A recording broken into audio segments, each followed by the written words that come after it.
Good morning बच्चों। आज हम पढ़ेंगे इस जल प्रलय में पाठ को, और इस पाठ के लेखक का नाम है फणीश्वर नाथ रेणु। यह एक रिपोर्टाज है, जैसा कि हमने पिछले वीडियो में बताया था, और इस पाठ को बहुत ही ज़्यादा गहराई से हम लोग पढ़ेंगे। और यह पाठ जो है वो आपकी परीक्षा की दृष्टि से आपके लिए बहुत ही ज़्यादा महत्वपूर्ण है। तो आइए चलते हैं। अब लेखक कहते हैं, मेरा गांव ऐसे इलाके में है जहां पर हर साल पश्चिम, पूर्व और दक्षिण की कोसी, पनार, महानंदा और गंगा की बाढ़ से पीड़ित प्राणियों के समूह आकर पनाह लेते हैं। पनाह का मतलब है शरण लेते हैं, आड़ लेते हैं। देखो यहाँ पे नीचे अर्थ भी दिए हुए हैं। सावन भादों में ट्रेन की खिड़कियों से विशाल और सपाट परती पर गाय, बैल, भैंस, बकरों के हजारों झुंड मुंड देख कर ही लोग बाढ़ की विभीषिका का अंदाज़ा लगाते हैं। ठीक है, ये देखो क्या है इसमें। ये कहते हैं कि हमारे गांव में ऐसे इलाके हैं जहां पर हर साल पश्चिम, पूर्व और दक्षिण की जो कोसी है, पनार है, महानदा है और गंगा है, ये सब नदियां हैं। इस नदियों की बाढ़ से पीड़ित प्राणियों के समूह आकर के शरण लेते हैं। लेकिन सावन और भाद्रपद के महीने में ट्रेन की खिड़कियों में बैठे पैसेंजर है या सवारी है, वो विशाल और परती सपाट पर, देखो ये ऐसी ज़मीन जहाँ पर उसमें कोई उस ज़मीन को बोया नहीं जाता हो, उसमें फसल नहीं उगाई जाती हो, उसको कहते हैं परती। और सपाट का मतलब है एकदम से सीधी ज़मीन पर गाय, बैल, भैंस, हजारों बकरे, हजारों उनके झुंड मुंड का मतलब है उनके सिर देखकर, मतलब वहाँ पे मर गए हैं पशु, तो उनके हजारों पशुओं के सिर वहाँ पे पड़े हुए हैं। बाढ़ में तो पशु मर जाते हैं, तो उनको देख करके और लोग बाढ़ की विभीषिका का मतलब है भयंकरता का अंदाज़ा लगाते हैं कि शायद बहुत ही भयंकर बाढ़ यहाँ पर आई है। ठीक है, ये देखते हैं कि परती क्षेत्र में जन्म लेने के कारण अपने गांव के अधिकांश लोगों की तरह मैं भी तैरना नहीं जानता। ये कहते हैं कि मैंने जन्म लिया है वो परती क्षेत्र में लिया है, मतलब वहाँ पर फसल तो बोई नहीं जाती है। क्यों? क्योंकि वहाँ पानी नहीं होता है, और अगर जहाँ पर कहीं भी पानी नहीं होगा तो वहाँ के व्यक्ति तैरना कैसे सीखेंगे। तो इस कारण लेखक भी तैरने नहीं जानते थे। किंतु 10 वर्ष की उम्र से पहले साल तक बॉय स्काउट, स्वयं सेवक, राजनीतिक कार्यकर्ता अथवा रिलीफ वर्कर की हैसियत से बाढ़ पीड़ित क्षेत्रों में काम करता रहा हूं। और लिखने की बात, अब ये बताते हैं कि इन्होंने क्या क्या काम किए। कि 10 वर्ष की उम्र से ही इन्होंने स्काउट में और स्वयं सेवक में, या फिर राजनीतिक कार्यकर्ता, पॉलिटिकल वर्कर और रिलीफ वर्कर की हैसियत का मतलब है रिलीफ वर्कर के तौर पे इन्होंने काम किया है। सामाजिक कार्यों में इनकी काफ़ी रुचि रही है, जैसा कि ये लिख रहे हैं उससे हमें पता चल रहा है। अब आगे बताते हैं कि लिखने की बात, कि भाई मैं लिखने की बात करूं कि मैं कैसे लिखा है। तो हाई स्कूल में बाढ़ पर लेख लिखकर प्रथम पुरस्कार पाने से लेकर, ये इनकी शुरुआत थी, लेखन कार्य की इनकी शुरुआत थी कि हाई स्कूल में इन्होंने बाढ़ पर एक लेख लिखा और लेख लिखकर इन्होंने पहला पुरस्कार प्राप्त किया। उसके बाद में धर्मयुग, देखो पत्रिका है, ये पत्रिकाएं हैं। धर्मयुग में कथा दशक के अंतर्गत बाढ़ की पुरानी कहानी को नए पाठ के साथ में प्रस्तुत कर चुका हूँ। गंगा, जय गंगा 1947, जय गंगा 1947, डायन कोसी 1948, हड्डियों का पुल 1948 आदि छुटपुट रिपोर्टाज के अलावा, ये इन्होंने छुटपुट रिपोर्टाज भी लिखे हैं। ठीक है, इनके अलावा इन्होंने क्या किया है कि अलावा मेरे कई उपन्यासों में बाढ़ की विनाश लीलाओं के अनेक चित्र अंकित हुए हैं। तो ये बताते हैं कि ये जो इनके उपन्यास है, इनमें कई छोटे छोटे मतलब उन्होंने बाढ़ों का उन्होंने वर्णन किया है। देखो लेखक ने बहुत सारे उपन्यास भी लिखे हैं, तो इनके उपन्यासों में भी बाढ़ों का वर्णन हुआ है। किंतु गांव में रहते हुए बाढ़ से गिरने, बहने, भसने और भोगने का अनुभव इनको कभी भी नहीं हुआ। वह तो पटना शहर में सन 1967 में ही हुआ।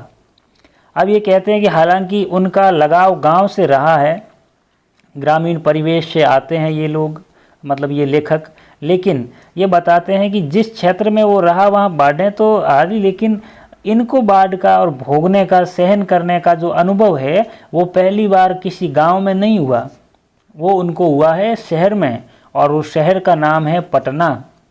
कब हुआ? सन 1967 में, जब 18 घंटे की अविराम का मतलब है बिना रुके वृष्टि का अर्थ है बरसात, वृष्टि के कारण पुनपुन का पानी, पुनपुन नदी है, उसका पानी राजेंद्र नगर, कंकड़बाग तथा अन्य निचले हिस्सों में घुस आया था। निचले हिस्सों में मतलब जो नगर जो थे वो शहर के नीचे डूब वाले क्षेत्र में जहाँ पानी इकट्ठा होता है वहाँ पर पुनपुन का पानी घुस आया था। अर्थात बाढ़ को मैंने भोगा है शहरी आदमी की हैसियत से। मतलब उनके जीवन में अगर बाढ़ का कभी वर्णन, मतलब इनको प्रत्यक्ष रूप से बाढ़ क्या महसूस हुआ है, तो वो एक शहरी के तौर पर, मतलब ये शहर में रह रहे थे और वहाँ पुनपुन नदी का जो पानी है वो राजेंद्र नगर और कंकड़बाग में घुस आया था। इसीलिए इस बार जब बाढ़ का पानी प्रवेश करने लगा, पानी आने लगा, तो पटना का पश्चिमी इलाका छाती भर पानी में डूब गया। तो हम घर में ईंधन, आलू, मोमबत्ती, दिया सलाई, पीने का पानी और कंपोज की गोलियां जमा कर बैठ गए और प्रतीक्षा करने लगे।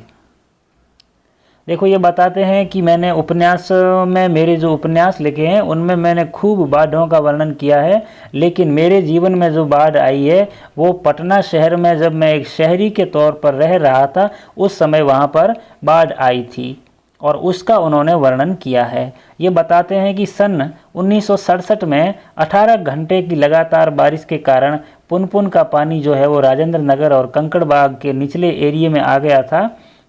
मतलब इनको बाढ़ को इन्होंने एक शहरी व्यक्ति के रूप में देखा है। अब ये बताते हैं कि जब पहली बार पानी प्रवेश करने लगा तो पटना का पश्चिमी इलाका है वो छाती भर पानी में डूब गया। मतलब कि सड़क पर जाकर के कोई अगर आदमी खड़ा हो जाए तो उसकी छाती तक जो है पानी स्पर्श करेगा। तो अब इन लोगों को भी इन्होंने क्या किया, बाढ़ के कारण ईंधन जैसे सिलेंडर है, कोयले है, केरोसिन है, आलू है खाने के लिए, मोमबत्ती है, दिया सलाई मतलब माचिस, दिया सलाई का अर्थ है माचिस, पीने का पानी और कंपोज की गोलियां ये जमा करके बैठ गए और प्रतीक्षा करने लगे कि इनके क्षेत्र में पानी कब तक आ सकता है। आगे देखते हैं। सुबह इन्होंने सुना कि राजभवन और मुख्यमंत्री निवास प्लावित हो गया है। प्लावित का मतलब है जिस पर बाढ़ का पानी आ गया या बाढ़ ने घेर दिया या जो जल से डूब जाना, इसको कहते हैं प्लावित। दोपहर वह सूचना मिली गोल घर जल से घिर गया है। गोल घर नामक एक जगह है और वो भी जल से घिर गया है। हालांकि ये सूचना तो बांग्ला में इस वाक्य से मिली थी, बांग्ला में ही मिली थी। कैसे? जानो गोल घर डूबे गए छे। बंगाली भाषा में किसी ने बताया सूचना के माध्यम से कि जानो गोल घर डूबे गए छे। और 5 बजे जब कॉफ़ी हाउस जाने के लिए तथा शहर का हाल मालूम करने निकला तो रिक्शे वाले ने हंस कर के कहा, अब कहाँ जाइएगा, कॉफ़ी हाउस में तो अबले पानी आ गया होगा। अब ये बताते हैं इस पैराग्राफ में कि इन्होंने सुबह सुना कि राजभवन और मुख्यमंत्री जहाँ रह रहे हैं वो भी जल से डूब गया है। दोपहर को ये सूचना मिली कि गोल घर भी जल से चारों तरफ से घिर गया है। और 5 बजे लेखक को लगा कि अब कॉफ़ी हाउस जाना चाहिए और इस बहाने मैं शहर का हाल भी मालूम कर लूँगा कि शहर की स्थिति क्या है बाढ़ के समय। तो रिक्शा वाला उसको मिला था रास्ते में उसने हंसकर कहा, अब कहाँ जाइएगा पानी में, अब तो पानी आ गया होगा कॉफ़ी हाउस में भी। फिर लेखक कहते हैं चलो पानी कैसे घुस गया है वही देखना है। कहकर हम रिक्शा पर बैठ गए। साथ में नई कविता के विशेषज्ञ व्याख्याता आचार्य कवि मित्र थे, जो मेरी अनवरत अनर्गल अनगढ़ गद्यमय स्वगतोक्ति से कभी बोर नहीं होते हैं। धन्य है। देखो ये इन्होंने अपनी विद्वता का परिचय देते हुए मतलब व्यंग्य रूप से इतना कहा है कि अब इन्होंने रिक्शे वाले से कहा कि चलो पानी कैसे घुस गया है वही देखते हैं। कल भी मैंने बताया था कि जब बाढ़ आती है या ऐसा कोई नया कार्य होता है तो उस समय क्या है, लोगों के मन में उत्सुकता बढ़ जाती है। लोग जानना चाहते हैं कि कहाँ तक पानी पहुँचा है या क्या स्थितियाँ हो रही है। तो लेखक भी यही देखने के लिए गया और ये बताते हैं कि साथ में नई कविता। देखो ये कविता लिखने की अलग अलग समय में अलग अलग शैलियाँ थी, तो एक शैली या स्टाइल जो है वो है नई कविता। इसकी एक बड़े ही विशेषज्ञ उसकी व्याख्या करने वाले आचार्य कवि जो कि उनके मित्र थे, वो मेरी अनवरत, अनवरत का मतलब क्या होता है, लगातार। अनर्गल का मतलब है बेतुकी, जिसका कोई तुक नहीं हो, जिसका कोई आधार नहीं हो। अनगढ़ का मतलब है बेडोल, टेढ़ी मेढ़ी। गद्यमय स्वगतोक्ति, गद्यमय स्वगतोक्ति। स्वगतोक्ति का मतलब है अपने बारे में अपने आप में ही कुछ बोलना। तो इससे ये कभी बोर नहीं होते थे। तो वैसे उनके मित्र उनके साथ में थे। देखो इस पैराग्राफ को दोबारा देखो कि ये पानी को देखने के लिए रिक्शा पर बैठ गए और नई कविता, एक नई न्यू स्टाइल की जो कविता का दौर चला है, एक एरा चला है, युग चला है, तो उसके एक विशेषज्ञ थे, बड़े व्याख्याता उनके मित्र थे, जो उनकी लगातार बोलने वाली बेतुकी बातों से कभी बोर नहीं होते थे। धन्य है वो उनके साथ थे।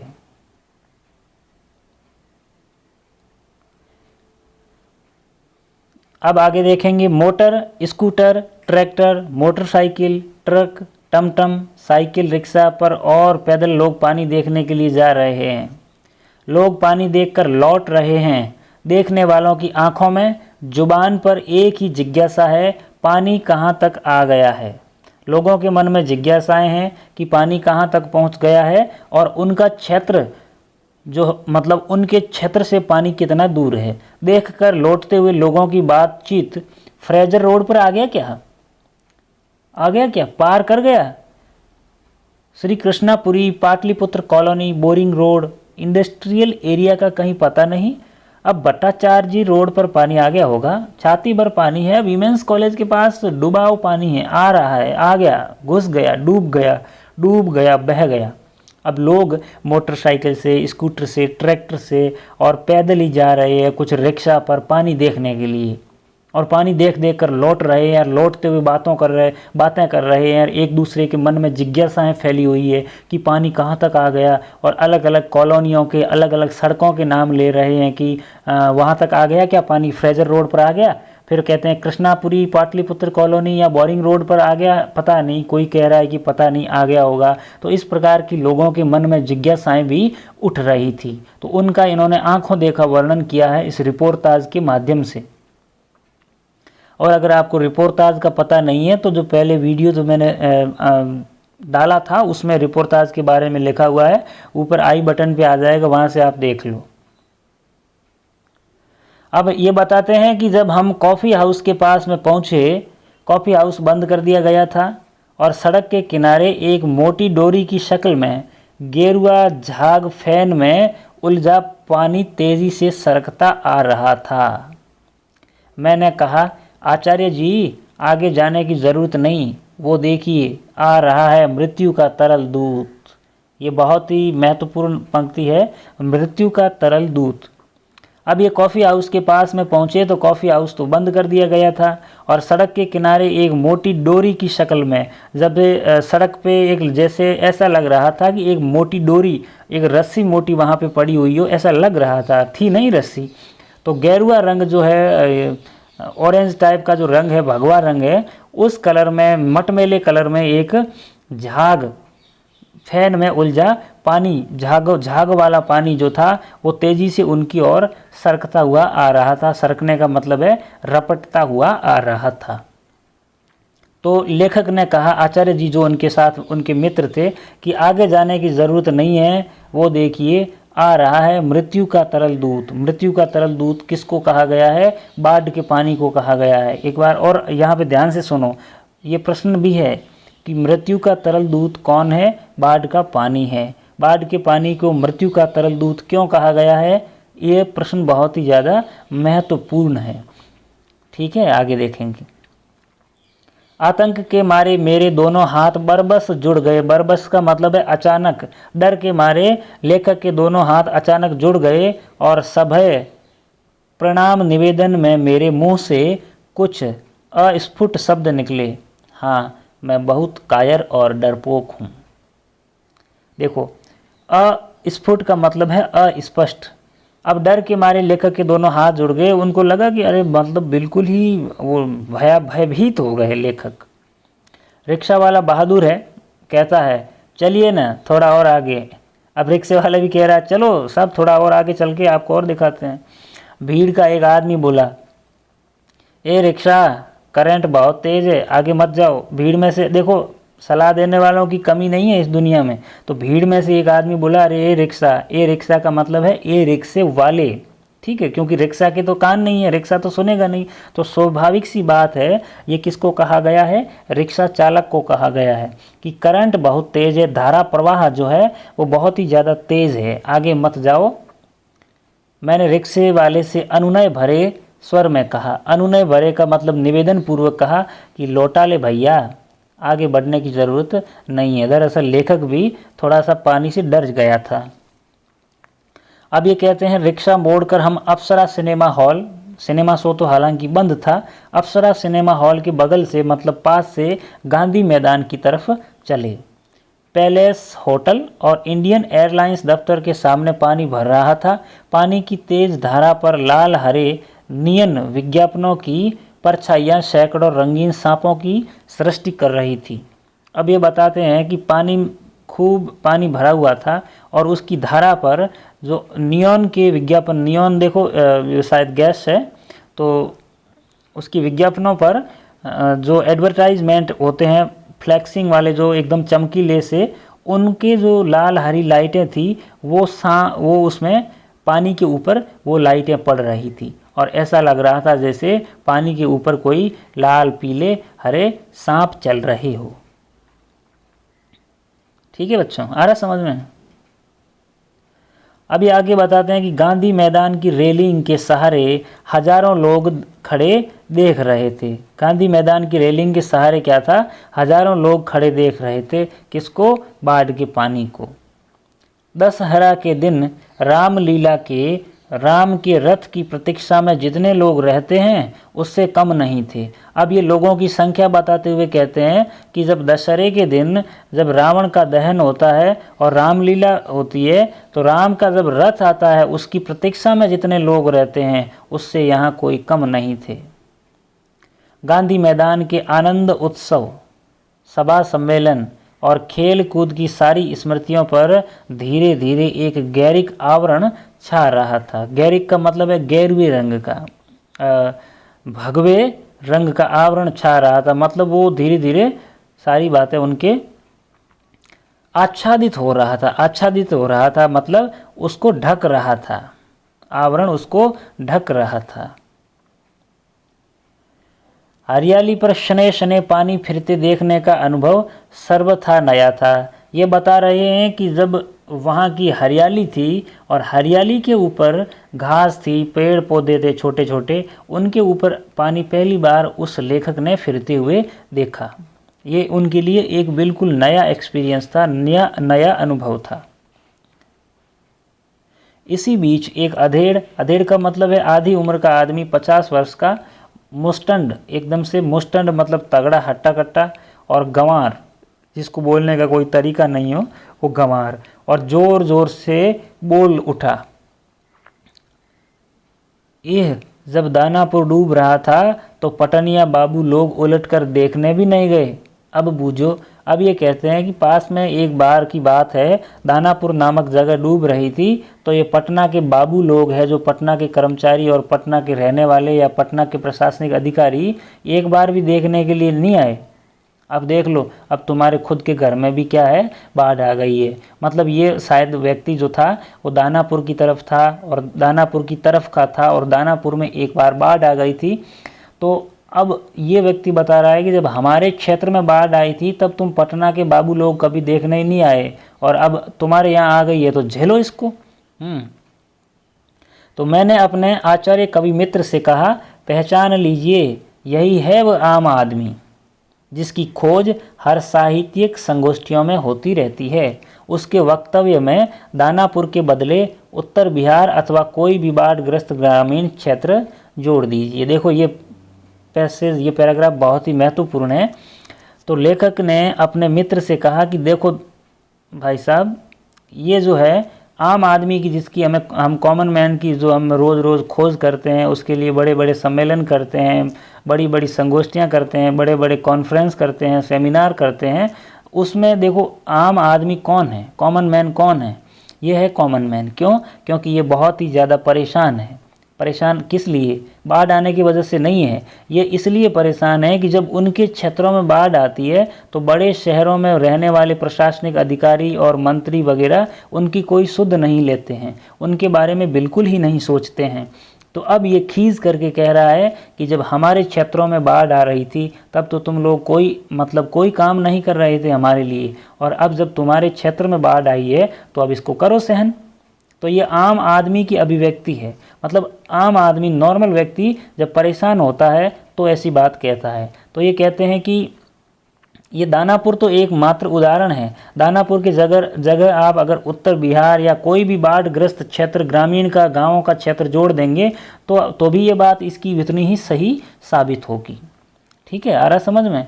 शाम के 7:30 बज चुके थे और आकाशवाणी के पटना केंद्र से स्थानीय समाचार प्रसारित हो रहा था। पान की दुकानों के सामने खड़े लोग चुपचाप उत्कर्ण होकर सुन रहे थे। उत्कर्ण का मतलब है उत्सुक होकर सुन रहे थे। पानी हमारे स्टूडियो की सीढ़ियों तक पहुंच चुका है और किसी भी क्षण स्टूडियो में प्रवेश कर सकता है। ये देखो, ऐसा रेडियो से अनाउंस हो रहा था। समाचार दिल दहलाने वाला था, समाचार मन को डराने वाला था। कलेजा धड़क उठा। मित्र के चेहरे पर भी आतंक की कई रेखाएं उभरी और उनके दोस्त के चेहरे पर भी एकदम से भय का वातावरण छा गया। किंतु हम तुरंत ही सहज हो गए, सामान्य हो गए। सहज का मतलब है सामान्य हो गए, यानी चेहरे पर चेष्टा करके सहजता ले आए। हालांकि मन से तो ये अभी भी घबरा रहे थे, लेकिन चेहरे पर उनके जो एकदम से उदासी का और डर के भाव आ रहे थे, उनको उन्होंने नॉर्मल कर दिया। क्योंकि हमारे चारों ओर कहीं कोई परेशान नज़र नहीं आ रहा था। आसपास के लोग कोई डर नहीं रहे थे, ये लेखक और उनके साथी ही डर रहे थे। तो उनके चेहरे पर, लेखक और उसके साथी के चेहरे पर डर की रेखाएं उभरने लगी, मतलब चेहरा थोड़ा सा मुरझाने लगा। तो उन्होंने अचानक से आसपास देखा कि ये इस रेडियो के समाचार से आसपास के किसी भी लोगों में कोई डर नहीं है। तो इन्होंने भी ऐसा दिखाया कि अरे हम भी नहीं डर रहे हैं अब, है ना, क्योंकि हमारे चारों ओर कहीं कोई परेशान नज़र नहीं आ रहा था। पानी देखकर लौटते हुए लोग आम दिनों की तरह हंस बोल रहे थे। अरे बाढ़ देखने गए थे, लेकिन वहाँ से लौटते टाइम लोग जो सामान्य दिनों की तरह हंस रहे थे, बोल रहे थे, बल्कि आज तनिक अधिक ही उत्साहित थे। और आज तो देखो, लेखक बता रहा है कि आज तो लेखक और ज़्यादा एक्साइटेड थे। अब क्यों?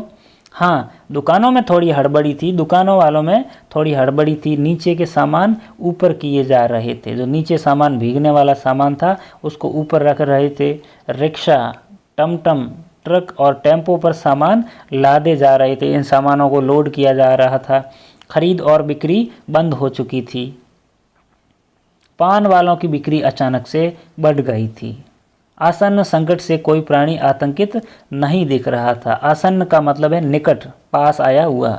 तो ये बता रहे हैं कि जो इसमें, इस पैराग्राफ में हम देखेंगे कि समाचार दिल दहलाने वाला था और आसपास के लोग नहीं डर रहे थे, लेकिन लेखक और लेखक के मित्र दोनों डर रहे थे।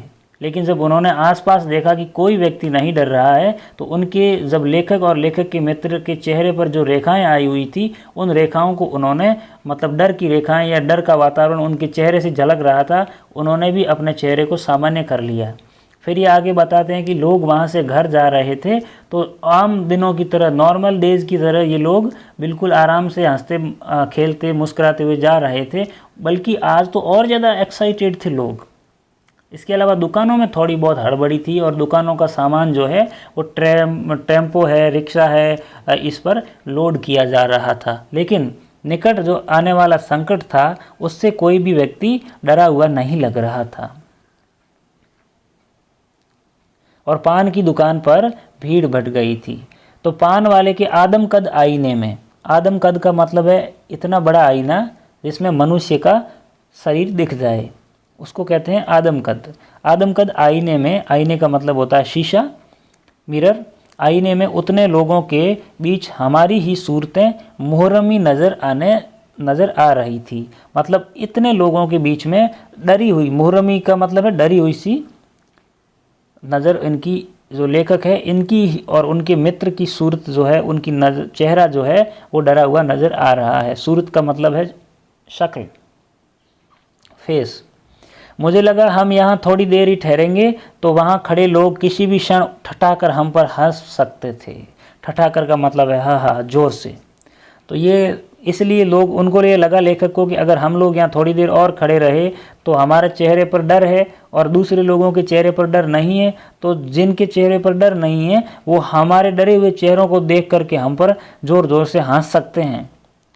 ज़रा इन बुज़दिलों का हुलिया देखो। बुज़दिलों का मतलब है डरे हुए, हुलिया का मतलब है शक्ल, फेस।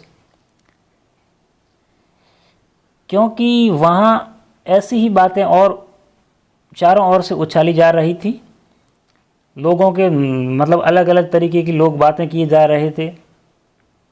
एक बार डूब ही जाए धनुषकोटि की तरह पटना, लापता न हो जाए कहीं। धनुषकोटि एक जगह है, तो ये लोग कह रहे थे अरे एक बार डूब जाए ये पटना, लापता नहीं हो जाए कहीं, सब पाप धुल जाएगा। लोग कह रहे हैं कि पाप बहुत बढ़ गया है और जब एक बार ऐसा हो कि पूरा पटना ही डूब जाए, कम से कम एक बार सारा पाप जो है वो नष्ट हो जाएगा।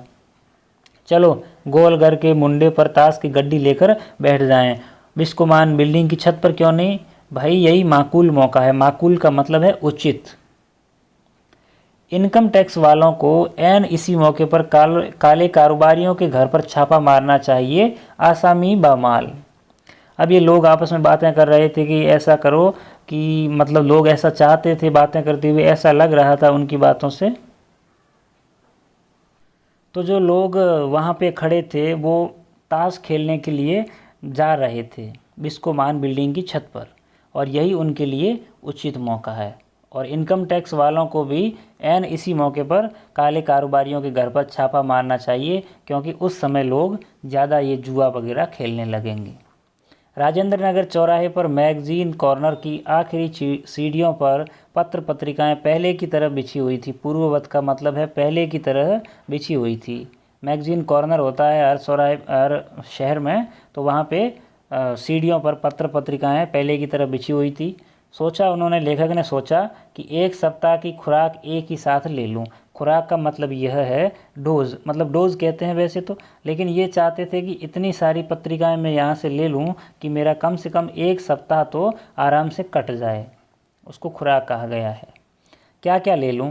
हेडली चेंज, या एक ही सप्ताह में फ्रेंच जर्मन सिखा देने वाली किताबें, या फिर योग सिखाने वाली कोई सचित्र किताब। सचित्र का मतलब है चित्र सहित। मुझे इस तरह किताबों को उलटते पलटते देखकर दुकान का नौजवान मालिक कृष्णा का पता नहीं क्यों मुस्कुराने लगा।